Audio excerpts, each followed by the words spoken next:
Dwi'n mynd I ddangos I chi tair sain beatboxing sylfaenol. Y sain cyntaf yw'r drwm bas.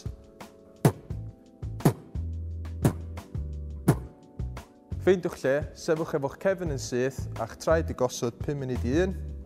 Digon hawdd. Chwthwch allan am 4, anadlwch mewn am 4, yna gan creu y sŵn drwm bas. Ymunwch gyda'r ymarfer yma. Allan, 2, 3, 4, mewn, 2, 3, 4.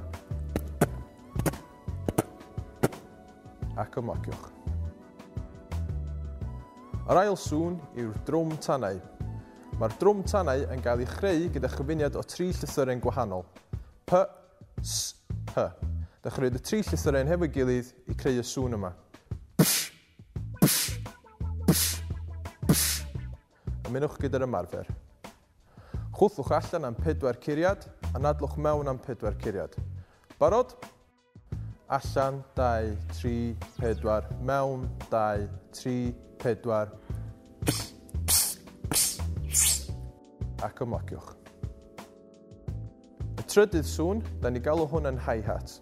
Mae'r hi-hat yn cael ei greu gyda 2 llythyren, T, S. Pwyntiwch blaen y tafod tu ôl i'r danadd a chwthwch allan.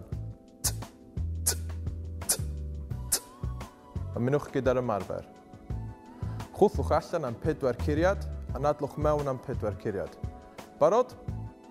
Allan, 2, 3, 4, mewn, 2, 3, 4.